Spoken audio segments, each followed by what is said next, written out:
the player who's doing all these good stats, and then let's see, let's go watch their game, let's go scrim with them and see how good they're doing. Hey, look, we're hopping on over game. to, Quadrant versus TLF. Okay, can you guys tell me how you feel about this map, because I hate it.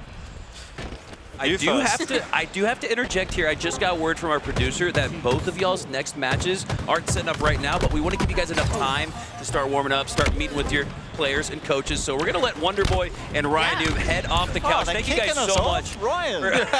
He's kicking you out. I'm going to be the bouncer, but I want you guys to, play in your matches. So I was going to commentate some Quadrant gameplay. Nah, they wouldn't like that. I'm going to go. Well, thank you guys so much. Make sure you guys check out joining. Wonderboy and Ryan Noob on Twitter and socials. Some of the legends in the game. Love you guys. Get out of the Hey, thanks, guys. Enjoy. Ciao. Thanks for joining.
Ladies and gentlemen, here we are. It's a triple cap for Quadrant, who definitely need this win, especially being down 0-2 in their pool. I think taking a little bit of a lesson from their owner, Orlando Norris, because maybe the fastest I've seen them play, but this is something that we are so familiar with this team. Yeah. Quadrant, one of the best strongholds teams in the HCS. These players are some of the players that helped popularize the trip cap meta that Strongholds has become. Yeah, honestly, they've done a really good job of that. And on a map like this, where triple cap is kind of, I wouldn't say easier, but it's more prevalent on interference, I think they're going to have an easy time here. There's so much on the stage for this match right here. Whoever wins will get that third place spot. Both these teams 0-2 in pool. So whoever wins gets to stay in the tournament. Whoever loses, well, they'll have to focus on the last chance qualifier. Yeah, that's unfortunate too, because you don't want all your eggs in one basket there. And hopefully they can pull this together. Quadrant looking very dominant here. It's going to be a 250-0. We've seen this before on this map. Yeah.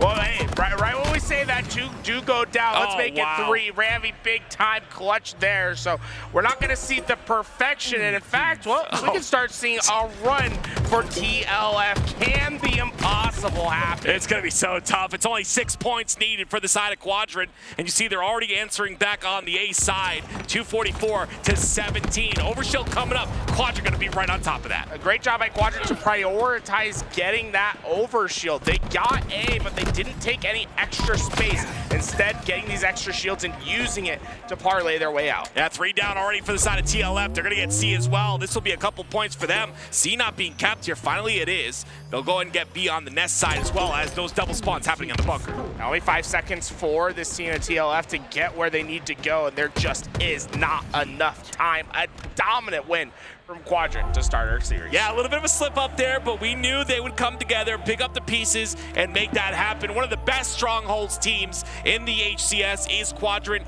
And again, when you talk to Sica and he breaks everything down for you, SLG is the man I talked to as well. He breaks everything down for you, tells you why they position, how they position, to get ready for these triple caps and to prepare for the spawns as well. They pick it apart piece by piece, and once again, it gives them that victory. I gotta say, the B-roll that we have for this tournament, some of the best B-roll I've ever SSG seen. Zach. That's the Zach, man that came up with Zach. it. Zach's a great creative, and well, Quadrant. They'll have all this momentum behind them. Lethal Fox, this is do or die. They're gonna have to figure it out on the Slayer. Have to pick off heads. He gets taken down, and well, we'll have to see what happens next. Back into Quadrant versus Team Lethal Fox. We're in game 2, and TLF. A bit more success this time. No crazy run for Quadrant to start. Sica's got that shock rifle though. Puts one into the head of one of the players on TLF, and now doubling up here. You see 2 players from TLF on that pipe side.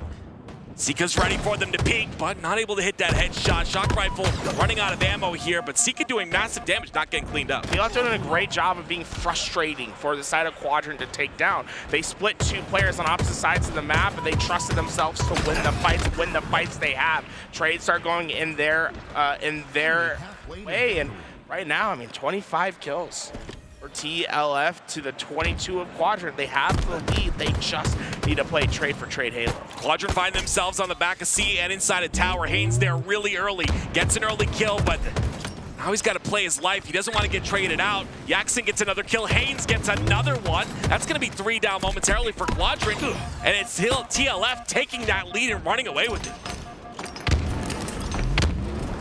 Like how Common's using these names to get info, but a player was able to squeak by to his left that he just did not know about. But Sica, or is it SLG, just didn't know about Common. A little bit of a back and forth, but Noob Combo, a great equalizer. Beautiful, beautiful job there by SLG, turning a situation that could have been bad for him into his favor, and with that, it'll still be a 6-kill lead. It's called the Noob Combo, the poor man sniper rifle, right? It accomplishes the same thing. Body shot, switch weapon, hit one into the head. It's effective at close range, and certainly lets you feast triple kill from the Noob Combo usage of SLG, and well, the comeback is on, only down 2. If you had a question if Quadrant was out of this game, then your question should be answered by now. It's only a 2-kill lead like you just mentioned, and they're just starting to steamroll here, tied up now with 31. The struggle for TLF is they just have not traded. It's been 6 unanswered kills in a row for Quadrant, and now they're going to be able to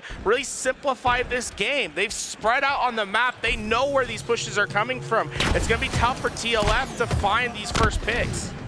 TLF finds one. It is Haines that finds it onto SLG, but Quadrant still find the lead in their favor. Only by 1 kill, though. A slight margin here. TLF still have a massive chance here to make something happen, but you got to clean up the kills on the Snipedrone. Great job by Quadrant to ensure that Snipedrone had help. He went through that corner confident, but not checking his corners, but had his teammate there to save him in that situation. Turns a bad situation into a net positive for his team. Quadrant still with the 1-kill lead. The shock rifle in the hands of GloryGGz, and that's a little bit of a scary situation. He's got 3 shots to work with, I should say. See if he's able to utilize those. Yakzn does get a kill on the top of gold, and he will be called out, but GloryGGz drops down, gets the beat down. Haines cleans him up, though, for the double. That's great communication from Quadrant. GloryGGz obviously listening and acting upon those plays, but TLF overload in this white tower. Numbers simply win. That's the rule of thumb in these Slayers. Wow. Yeah, it's just those are crazy nades to hit. Try to get away with that shot. TLF had great position there, but nades cut them down, and now things are looking much scarier. 2 down for the side of TLF. 16-7 so far this game for Yakzn. Crazy. Had a tough tournament at Atlanta with Carolina Gaming. He's looking like a man revived here at Salt Lake City. You'll have to see it out of Yakzn. We'll see if he can continue to slay out here, because TLF had their first lead of the game, 41-42. Yakzn finds himself in a very powerful position here on the tower side. Team kill. Glory hits SLG with some nades. He goes down, and while Quadrant are reeling from it, TLF open up the lead to 2, and Yak's doing his best job to stay alive. This is the opening TLF need here. It's a 2-kill lead. You got to make sure not to give up any quick kills. You got to play your life just exactly like Yakz's doing. Yakzn, a phenomenal job to understand, hey, I'm by myself, I value my life, and I stay forward on the map. He's not afraid. He's not running away with the tail between his legs in that fight. Instead, went back, kept the damage forward on the map. The problem for TLF is they keep going down multiples at a time. It makes the game too simple for Quadrant. Force Quadrant to make hard decisions. Isolated players here on the elevator side.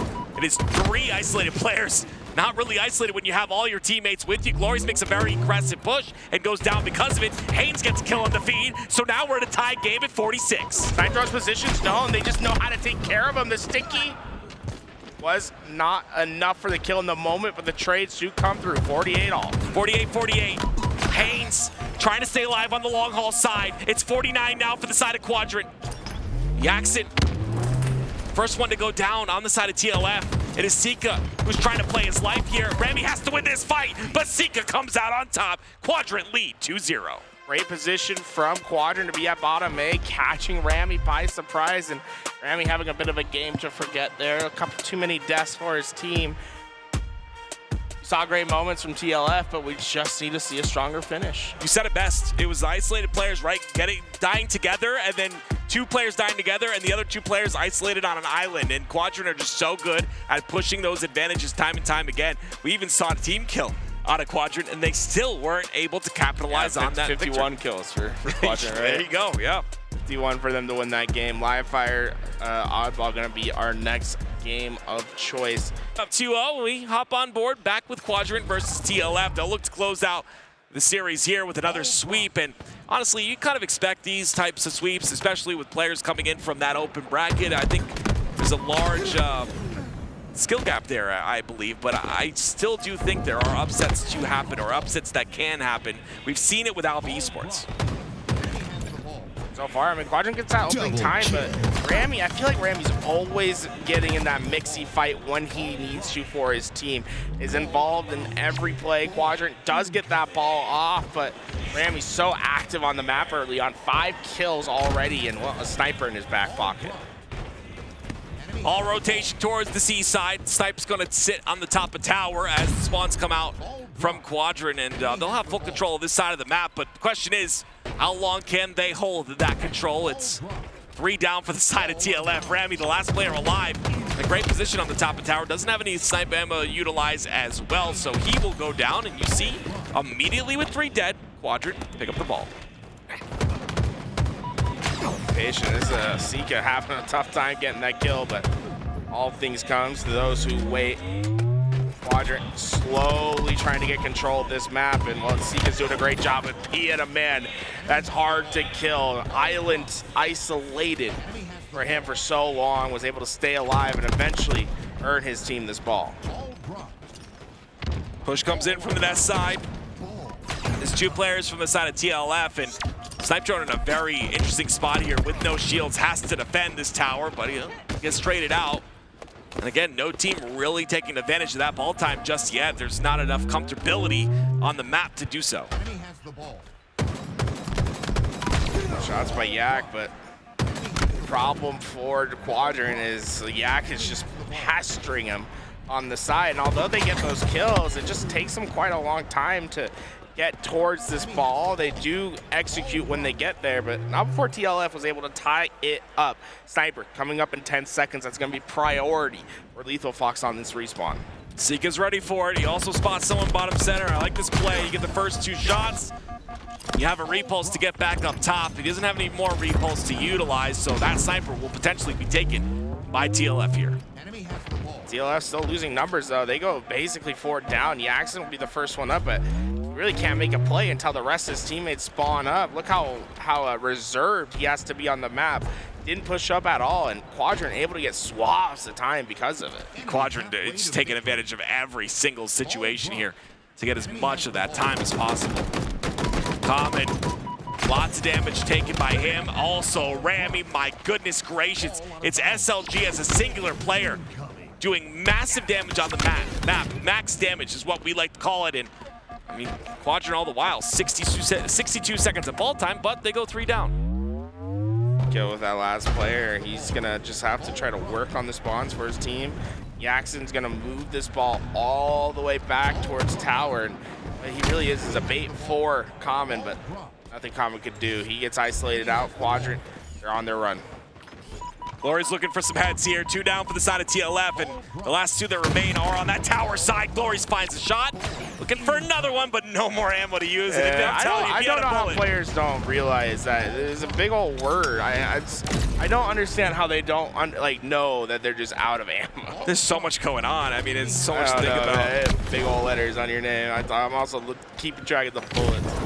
Hey, I'm not a pro player. There would have been a shot if he had one more bullet to work with. He had it lined up. Yeah. He certainly was going to hit it. Just 343 just not giving them the ammo. Like, come on, what's up that sniper ammo, please? You gotta imagine a transaction, get to pay for ammo. That's going to happen one day, I'm telling you right now. Not for 343, they won't do that to us. It's 93 points, I'm sorry, for the side of Quadrant. And look at Snipedrone's ball time. Yeah, that's insane. I mean, nice! I was gonna say that's insane, and then I look at it. It's a bright red. Jeez, my goodness, I am not blushing up here.